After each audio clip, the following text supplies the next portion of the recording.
Students, मैं भाई Sanjay Mishra classes में आप सभी का स्वागत है। आज से हम लोगों की क्लास 11 की क्लास स्टार्ट हो रही है और जिसमें तीसरे चैप्टर से हम लोग शुरू कर रहे हैं और चैप्टर का नाम है ट्रिग्नोमेट्री। ट्रिग्नोमेट्री में सबसे पहले हम लोगों को बेसिक पता होना चाहिए, जो क्लास 10th स्टैंडर्ड का होता है, इसका बेसिक क्या होता है। ट्रिग्नोमेट्री की जो शुरुआत होती है राइट एंगल ट्रायंगल समकोण त्रिभुज से होती है। जो राइट एंगल ट्रायंगल होता है उसकी क्वालिटी क्या होती है कि उसका एक एंगल 90 डिग्री का होता है। इसमें तीन तरह की साइड होती है। अगर यहाँ पर एंगल ले रहे हैं तो एंगल के ठीक सामने वाली साइड को हम लोग कहते हैं परपेंडिकुलर, हिंदी में इसे लंब कहते हैं। जो सबसे बड़ी साइड होती है 90 डिग्री की तरफ, इसको कहते हैं हाइपोटेनियस, कर्णभुजा। और जो नीचे होती है उसको कहते हैं बेस, आधार भुजा। ठीक है, इस तरह से एक समकोण त्रिभुज, एक राइट एंगल ट्रायंगल में तीन नाम होते हैं साइड के। जो सबसे बड़ी साइड होती है उसको कर्ण हाइपोटेनियस कहते हैं, इसको कैपिटल एच से डिनोट करते हैं। और जो नीचे साइड होती है उसको बेस कहते हैं, उसको कैपिटल बी से कहते हैं। और ये परपेंडिकुलर होता है, इसको पी से डिनोट करते हैं। अब होता क्या है कि इस राइट एंगल ट्रायंगल से एक थ्योरम निकल के आती है जिसका नाम है पाइथागोरस थ्योरम। बेटा 9th क्लास और 10th क्लास का जो बच्चा वो भी पढ़ सकता है इसको, पाइथागोरस थ्योरम।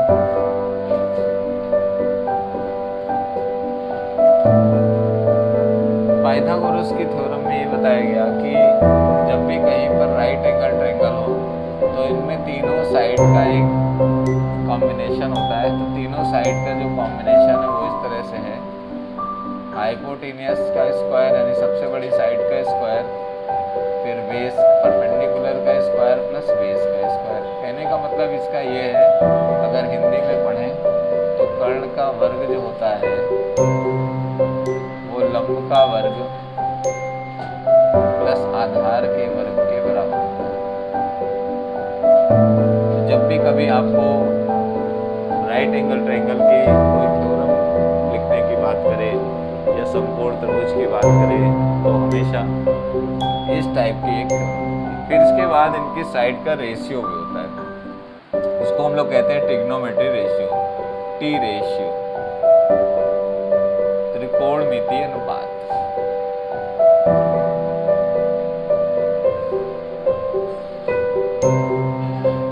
त्रिकोणमितीय अनुपात इनकी भुजाओं से बनाए गए। जैसे सबसे पहला ट्रिग्नोमेट्री रेशियो था sine theta.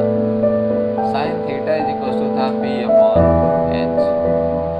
P upon H का मतलब होता है लंब बटे कर्ण।